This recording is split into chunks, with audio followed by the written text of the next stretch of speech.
Selamat malam teman-teman. Kali ini saya coba sharing pengalaman dan informasi lagi ya. Mudah-mudahan bisa jadi gambaran dan referensi untuk teman-teman. Kali ini saya coba tentang akurasi sebuah senapan atau sebuah tembakan sih. Hal apa saja gitu yang jadi penentunya dan langkah-langkah apa yang harus kita lakukan untuk bisa menemukan akurasi dari sebuah senapan. Baik teman-teman, saya coba sederhanakan ya. Jadi dari akurasi senapan itu menurut saya kalau saya sederhanakan ada 4 hal yang sangat menentukan. Yang pertama, ini sudah tidak bisa kita tawar lagi ya. Yang pertama itu ada di larasnya. Nah, dari laras ini sendiri itu juga ada 2 hal yang menentukan. Yang pertama itu adalah kualitas laras itu sendiri atau kualitas alurnya. Yang kedua itu adalah pengerjaan bubut, loading atau crowningnya. Kita coba ambil contoh laras LW ya. Jadi saya kenapa selalu ambil contoh laras LW karena untuk meminimalisir jeleknya sebuah pengerjaan gitu loh. Jadi saya ambil contoh laras sekelas LW yang sudah bisa dipastikan bahwa pengerjaannya benar, presisi, terus kerataan ID-nya benar, jarak antara alur-alurnya benar.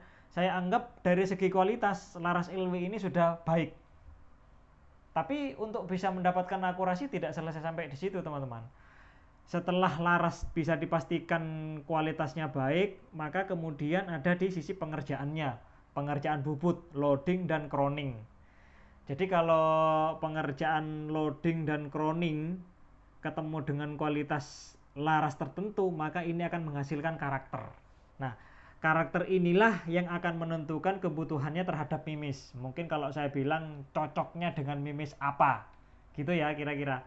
Terus gimana mas untuk kita bisa mengetahui karakter ini cocok dengan mimis apa gitu ya? Metode paling pasti itu ya dicoba langsung, ditembakkan dengan mimis apa, speed berapa, tidak cocok tembakkan lagi mimis kedua, speed berapa, tembakkan lagi dengan mimis ketiga, speed berapa. Satu-satunya metode yang paling pasti bisa paling pasti benar, hasilnya tidak akan salah gitu ya, dicoba langsung. Nah cuma ya pasti itu akan cukup memakan mungkin buang-buang mimis, mungkin juga buang-buang waktu ya. Nah untuk mengatasi itu mungkin teman-teman bisa tanya langsung ke teman-teman yang berpengalaman. Mungkin kayak di dunia benres lah, di dunia benres teman-teman yang sudah berpengalaman mereka tuh sudah punya referensi gitu loh. Jadi kalau laras LW polygon di loading dengan sudut sekian, dengan kedalaman sekian, maka karakternya itu akan cocok dengan mimis 10 grain 900 fps. Ini misal ya. Kemudian kalau misalnya untuk kebutuhan benres 41 meter, jadi loadingnya harus sudut sekian, kedalaman sekian, diameter sekian, maka dia akan cocok dengan GSB 16 grain, speednya 960 fps. Nah ini adalah contoh ya, jadi contoh dari dua pekerjaan ini sehingga menghasilkan sebuah karakter.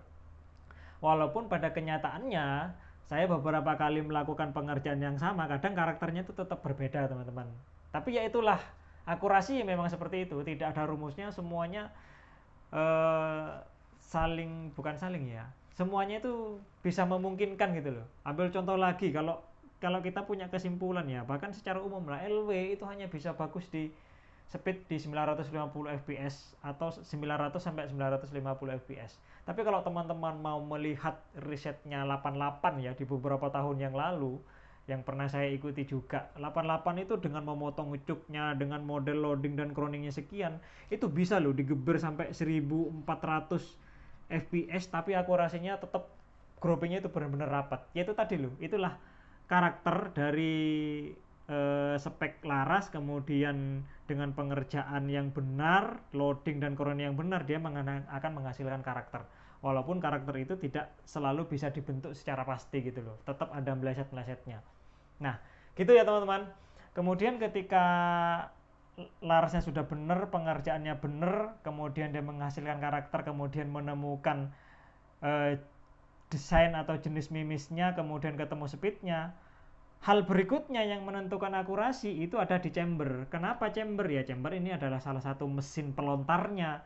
Chamber yang baik itu adalah yang seperti apa ya? Chamber yang baik itu adalah yang stabil. Jadi saya tidak bahas masalah speknya ya harus merek apa, enggak. Jadi kita fokus sebagus apapun, semahal apapun chamber, hasil akhirnya itu adalah stabil, teman-teman. Nah, stabil ini ada dua hal lagi, dibagi dua lagi, ada yang pakai regulator, ada yang non regulator. Nah, yang pakai regulator ini tidak semata-mata langsung senapan itu menjadi stabil, ada beberapa faktor juga sangat menentukan.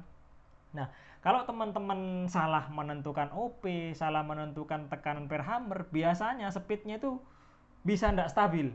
Selisihnya itu bisa di atas 20 fps, bahkan dulu saya pernah melakukan uji coba, itu selisihnya bisa lebih dari 40 fps. Padahal ini sudah pakai regulator loh. Kenapa bisa? Ya karena itu tadi loh. Dia salah menentukan tekanan OP, dia salah menentukan tekanan per hammer, sehingga terjadi OP itu ada posisi high dan low. Ketika dipukul hammer tertentu, dia akan menghasilkan selisih fps itu bisa sampai 40, bahkan bisa lebih. Nah, makanya kalau teman-teman salah menentukan tekanan OP dan tekanan per hammernya untuk mencapai speed tertentu, biasanya yang sering terjadi, akurasi senapan itu biasanya bagusnya di tekanan-tekanan tertentu. Misalnya OP-nya di 1800 misalnya. Ternyata akurasi baiknya itu hanya ketemu di 2500 sampai 2000. Kalau dari 3000 sampai 2500 ini hasilnya jelek. Nah, biasanya kejadiannya seperti itu, teman-teman. Kalau salah menentukan speednya, OP-nya, dan tekanan per hammernya, biasanya yang terjadi kayak gini. Ini hanya salah satu contoh ya. Ada yang kejadian bagusnya justru di 3000 sampai 2500, ketika 2500 ke 2000 justru akurasinya mulai tidak bagus gitu ya. Pokoknya intinya seperti itulah. Jadi kalau teman-teman salah menentukan ini, biasanya speednya tidak akan stabil, sehingga akan berpengaruh di karakter ini tadi tidak terpenuhi, sehingga akurasinya juga terganggu. Nah, begitu juga dengan senapan yang non regulator. Non regulator juga gitu, teman-teman. Speed, tekanan tabung, dan tekanan pin hammer ini juga menentukan stabilnya speed. Saya ambil contoh ya. Jadi ada senapan, misalnya dia kalau pakai Mimis JSB Heavy misalnya ya, dia bagusnya itu di speednya di 900 sampai 930 fps. Ternyata ini didapat pada tekanan tabung 2200 sampai 1800. Kemudian ampere-nya ditekan 5 drat misalnya. Nah, ternyata ketika dicoba dengan mimis yang lain, misalnya dengan mimis BM tuh enggak mau speed segini, dia maunya di 930 sampai 960. Ternyata untuk mendapat kestabilan ini, tabung itu harus tekanannya 2500 sampai 2000. Kemudian tekanan per-nya naik jadi 4 drat. Nah, gitu ya teman-teman. Jadi tiga item ini sangat saling mempengaruhi gitu loh. Jadi kalau mau main 900 930, maka butuh tekanan 2200 sampai 1800. Ampere-nya ditekan 5 drat. Kalau main 930 960, dia stabilnya di 2500 sampai 2000, tekanan ampere-nya 4 drat. Nah, kalau teman-teman misalnya mau main speed sekian, ternyata main tekanan sekian, ampere-nya sekian, ya stabil ini tidak akan tercapai. Kalau stabilnya sudah tidak tercapai, ya karakter ini tidak akan terpenuhi, akurasi juga tidak akan pernah tercapai. Jadi gitu ya teman-teman. Ini jangan sampai salah. Untuk bisa menentukan 3 item ini tidak salah, alat yang paling tidak bisa dihindari itu adalah krono. Karena pertanyaannya itu bukan pakai warna per apa, tapi acuannya speednya stabil berapa fps dengan tekanan per hammer berapa drat. Itu hal yang paling penting. Jadi bukan warna pernya ya. Nah, kemudian ketika item-item ini semuanya terpenuhi, laras senapan itu sudah bisa ditembakkan dengan akurat. Hal penting lain yang tidak bisa disepelekan yaitu teleskop. Teleskop ini harus tahan getar. Nah, kalau teleskopnya tidak tahan getar, biarpun senapannya akurasinya bagus, zeronya bergeser, ya perkenaannya pasti akan pindah-pindah. Pada situasi seperti itu, mungkin teman-teman akan menyimpulkan bahwa kok senapannya ngacak ya, padahal sebenarnya masalahnya itu ada di teleskopnya yang tidak tahan getar, zeronya bergeser. Nah, ketika teleskop sudah bisa dipastikan tahan getar tidak bergeser, hal kedua yang tidak kalah pentingnya itu adalah pemasangannya kokoh ya. Jadi arah teleskop dengan laras itu harus menjadi satu kesatuan yang tidak boleh saling bergeser. Larasnya, teleskopnya. Ini harus kokoh, tidak boleh saling bergerak. Ya boleh, kalau boleh saya simpulkan, kalau memang mau dicincin, harusnya yang dicincin itu adalah laras terhadap teleskopnya. Jangan laras dicincin dengan tabung. Laras dengan tabung dia memang tidak bergerak karena cincin, tapi dia geser terhadap teleskopnya. Ya otomatis pada situasi seperti itu perkenaannya akan bergeser. Jadi gitu ya teman-teman, kira-kira gambaran sederhananya itu dari empat item ini adalah untuk bisa mendapatkan akurasi yang baik gitu loh. Jadi kalau misalnya ditanya mimis apa yang bagus, laras apa yang bagus, chamber yang bagus, ya ini tidak bisa jadi tolak ukur sebuah akurasi. Kenapa? Karena akurasi itu menyangkut banyak komponen gitu loh. Ini adalah gambaran sederhananya seperti ini. Waduh, kayaknya terlalu panjang ini.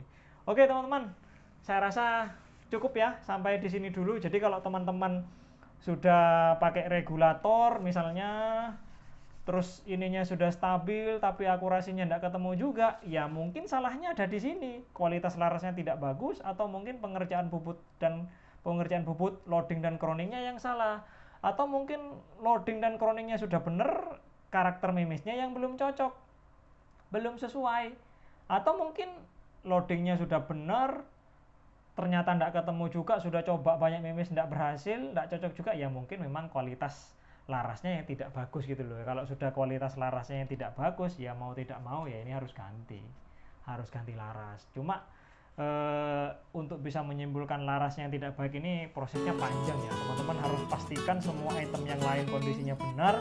Kalau masih tidak ketemu juga, bubutnya loading dan crowningnya sudah benar masih ada juga, ya mungkin terakhir itu ya kualitas larasnya yang tidak bagus, dan itu harus diganti. Oke teman-teman, mudah-mudahan tidak bosan ya, karena ini durasinya cukup panjang. Mudah-mudahan bermanfaat. Thank you.